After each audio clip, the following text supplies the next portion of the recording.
And last week I began by talking about the world's worst toys. Not only the worst toys, but dangerous toys, deadly toys, and the lack of wisdom in creating those toys. This week we're going to go the opposite end of the spectrum, the world's best toys, the most important toys, and how they are truly a pathway into the divine. So what are those toys? Here's like the top 20 of them with dates, because I think that's interesting as well.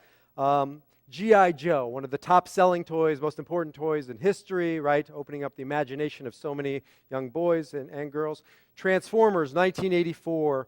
Barbie doll, 1959. The Viewmaster, remember the Viewmaster? Love that thing. So simple. 1966. Cabbage Patch dolls, not the kind with the metal teeth that can bite your fingers off. That was last week's conversation. But the standard Cabbage Patch doll, 1982. Crayons, right? Timeless, 1903. Play-Doh. Barry is thanking God right now. I'm not talking about Play-Doh. 1955. Monopoly, the best-selling board game ever. 1934. By the way, if you watch that series on HBO, what's it called? It's about the Monopoly era and what happened with Prohibition. Boardwalk Empire. It'll change the way you look at Monopoly forever. Raggedy Ann, 1918. Etch and Sketch, right? What happened to Etch and Sketch? I don't see it very often. 1960, Hot Wheels. 1968, Lincoln Logs. 1918, Candyland. 1949, Silly Putty. 1949 as well. Mr. Potato Head, right? Brought back by the Toy Story. 1952, can I get a drum roll, please? The number one all-time best-selling toy and most important toy in the history of humanity. Can you guess what it is? How'd you guess? You're a quick audience. Legos, right? Legos are the most important, the best-selling toy of all time. Why? Why are not just, well, first of all, what do all of these have in common? All these toys I mentioned. They all are creativity. They are little pieces, not all of them. Mr. Potato Head, I guess, does, but Silly Putty doesn't. The bottom line is, what I found interesting was, I think the most recent one was 25 years ago, right? They're not new toys, they're the best-selling toys. If you look at all these toys and you think about them, they're all simple. Technologically, they're all simple. Almost an inverse relationship with the complexity of a toy and its longevity, its lasting power. It's very interesting. Most of them are, 100 years old, 50 years old, 30 years old. They're not new. But they all, like you said, open up creativity in the mind and the heart and the soul of the person who's playing with those. How many hours have been poured into playing with all these toys, but especially Legos, right? What else is magical specifically about Legos? Legos, what's interesting to me, there's so much. What's interesting is you buy them in these little sets now. I don't think in the old days you used to buy them in specific sets. Now you get the Harry Potter Quidditch set, and you get the Star Wars X-Wing set, and all these sets. But what's interesting about Legos, they all end up in the same bin. At the end of the day, the instructions are gone because the moms and dads can't actually put these things together with the instructions. So we throw out the instructions, and we just put them in the hands of our kids and allow them to play. I got all these from down the hall. We're going to return them all down the hall. But they were just in a huge bin, and it almost felt like that's the way it should be. That's how Legos, it seems like, were meant to be played with. And it takes us into the importance of Legos and toys in general, and that is, it's not just make-believe. I mean, let's pull that word apart for a second. Make-believe, to make believe. We say it as if it's a negative. It's just make-believe. To make believe, to make beliefs, to form beliefs, to create beliefs. And how do we do that? By going into the realm of beliefs. Not just by talking about what I believe, but by jumping in and experiencing those beliefs. And that takes us, of course, to the ultimate Lego set in the history of humanity, the Mishkan, the tabernacle. Because if you read about the Mishkan in today's Torah portion, it reads like a massive Lego set. There are instructions upon instructions and details upon details, and you just have to imagine you're a Levite, right? The men and women who were responsible for putting together this Lego set, you must have just felt overwhelmed at the thought of constructing this monster Lego set. You design it, you build it, you enter into it, you use it. That makes sense. And yet there's a curveball today. At the end of the Torah portion, we're finishing up the book of Exodus, and we're Pekudei, the final Parsha, and we're wrapping it up. Literally, we wrap it up. What do we do with the Mishkan? At the end of this week's Torah portion, God says, pack it up and put it away. You're a Levite. You've just spent days, months, years unpacking this thing, getting it all together, putting it, erecting it, making it upright, and then you get the command to take it down, to pack it up, to put it away. It must have been one of the most frustrating things imaginable to be a Levite, having just created this ultimate Lego set and now being told to pack it up and to put it away. So the question is why? Why not just leave the Lego set like it is? Or why not, if you're God, to tell the Israelites, when you get to the land of Israel, then we're going to unpack your Hanukkah present, your Legos, and put them together as the Beit HaMikdash, the permanent Lego set. Why do this here and now when they still have years and decades ahead of them to journey, to take the Legos with them, to take the Mishkan with them, to unpack them, to put them together, and then just to do the same thing over and over again? Why? Because of what we talked about 2 weeks ago. 2 weeks ago, we talked about idolatry. Specifically, what did they build that was idolatrous? The Egel Zehav, the golden calf.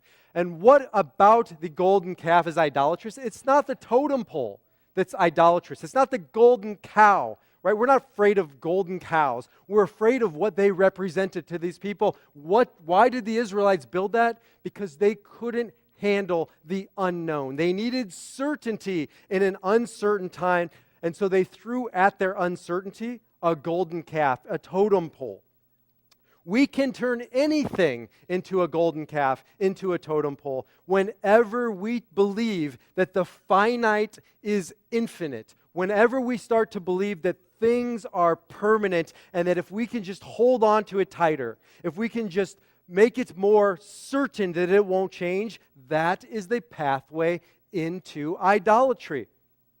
We were given the second commandment weeks ago. What's the second commandment? You shall have no other gods before me. You shall not make for yourself an engraved image or a likeness of anything that is in heaven above, or that is in earth beneath, or that is in the water underneath that. You shall not bow down yourself to these images. It isn't that we're afraid of art. We're afraid of turning things into gods. We're afraid that in the absence of a tangible, visible God, we'll fill it with our little idols, which we do in so many ways all the time. The Israelites filled it with a golden cow, and they filled it with a temple later on, and they filled it with mitzvot. The Kutzker Rebbe says, even a mitzvah, a commandment, can become an idol. Even a commandment can become an idol. If what? If the Beit Yaakov, another commentator says, if the thing itself becomes more important than the vitality it is supposed to express. When we see it as an end and not a means, when we see the mitzvah or the golden calf or the temple or whatever that thing is as God, we have turned it into idolatry. And so how do we undo those static things in our life that we have made into gods? Through imagination. Who Rabbi Nachman said, isn't it interesting, the word for a human being in Hebrew, which is what? Adam. Adam. What is Adam? It comes from the word edameh. Rabbi Nachman says, what is edameh? Dimion? Imagination. Edameh. I will imagine. We are supposed to be imaginative creatures. Human beings have this capacity. No other sentient being has this. The ability to imagine a different reality, to enter into this part of our life to create our reality, not just by what we see out in the world. And so we are supposed to use our imagination. It is a divine gift given to us, and that brings us back to Legos. Legos are a pathway back to the divine. Legos, especially in this shape and form, when they are all undone and coming apart and taken apart and recreated, that is how we find our pathway back to God. If you haven't seen the Lego movie, I highly suggest it. Like I said last week, if you have to borrow a kid to go see it, borrow a kid to go see it. And if you want to be borrowed to take into the movie, the Lego movie, over here, you have some candidates, right? Take a child as an excuse or just go, right? I'm sure you won't be the only adult in attendance by yourself. It's a worthy movie. Yes, it's a big product placement, and they're smart, and it is what it is, but it has a tremendous amount to say. How many of you have seen the Lego movie? All right, so a few spoiler alerts, but like I said to the adults that are a little worried, if you're worried about spoiler alerts with the Lego movie, that's another sermon for another time, right? If you want, I'll tell you when to cover your ears. The Lego movie is about a little Lego boy named Emmett. What does Emmett mean in Hebrew?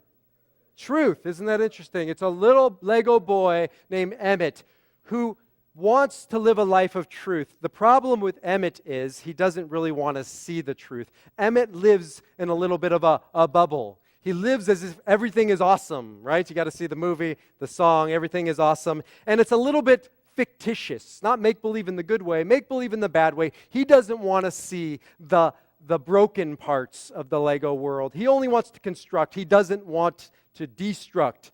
And everything is awesome until it's not. It's safe, it's predictable, it's the same. But that's not how the world works. The world isn't static. Nothing stays the same. So he's one lack of Emmett. He's one lie in the Lego movie. And the other one is his nemesis, the villain. Who's the villain? Will Ferrell. But not Will Ferrell. He's actually a great guy. The character that he represents, and what's that character's name? Evil Lord Business. Evil Lord Business is all business. He's serious. He knows what he wants, and he's out to get it, and he's going to exert his will upon the world. And how does he do that? He's the opposite of Emmett. He wants to freeze everything. Actually, he's not the opposite. They both want to make things static. Emmett buries his head, but Evil Lord Business wants to freeze things. And what's his freezing mechanism? How does he freeze all of those Legos into place? Through the Craggle. And what is the Craggle? At the end of the movie, we find out it's a little canister of crazy glue. Craggle, crazy glue, is what destroys Legos. Why? Because Legos weren't meant to be glued together. Legos were meant to be built up and played with and enjoyed and then torn down and picked apart. And by the end of the movie, you realize, that would be the part where you cover your ears, that it's a story about a boy and a father in real life. This was never really about the Lego movie. It's about the father and the son, really a debate of wills towards the end of the movie. The boy simply wants to play with those toys, but the father doesn't want his creations to be messed with. He's built the Statue of Liberty. He's built buildings of all kinds with elaborate structures, and he's frustrated because he catches his son undoing those structures. And there's this back and this forth, kind of a very funny moment where the boy says to the dad, "But you got them at the toy store, right? They're toys," to which Will Ferrell's character says, "They're not toys. They're a highly sophisticated interlocking brick system," right? They're not toys. And then the son says, "But aren't they, doesn't it say on the box for ages 5 to 8? To which the dad says, "That's just a suggestion, right? That's not what they mean. They have to put that on the box."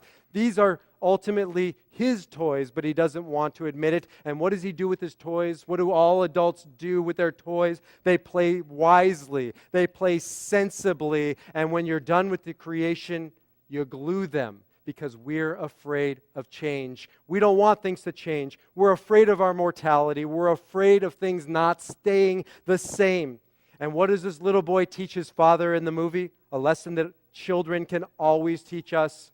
That the true pathway to the divine isn't by building the most ornate structure. It's by building it and tearing it down and starting over and doing it again and again and again. This is how we reclaim the divine in our lives, and this is how we find our pathway home. I'll end with this. A story I've shared before summarizes everything beautifully. So there's a little kindergarten class going on.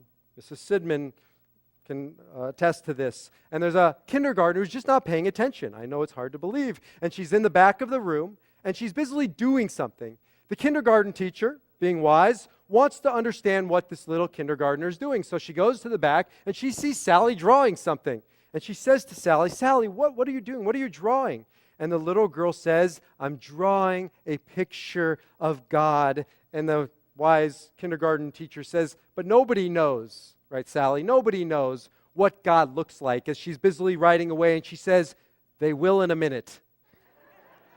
They will in a minute, because we create God as an experience in our hearts and our souls and our minds. We allow God in every time we stop freezing God in place, every time we stop trying to treat our lives as static, every time we stop gluing our Legos and taking them apart and playing with them again and again and again. And that's my prayer for all of us, is that we can go home after this, the adults, and look to our kids to how to play and follow their lead and tear down those Lego creations so that we can build them up with our children and our friends and our family and our community again and again and again.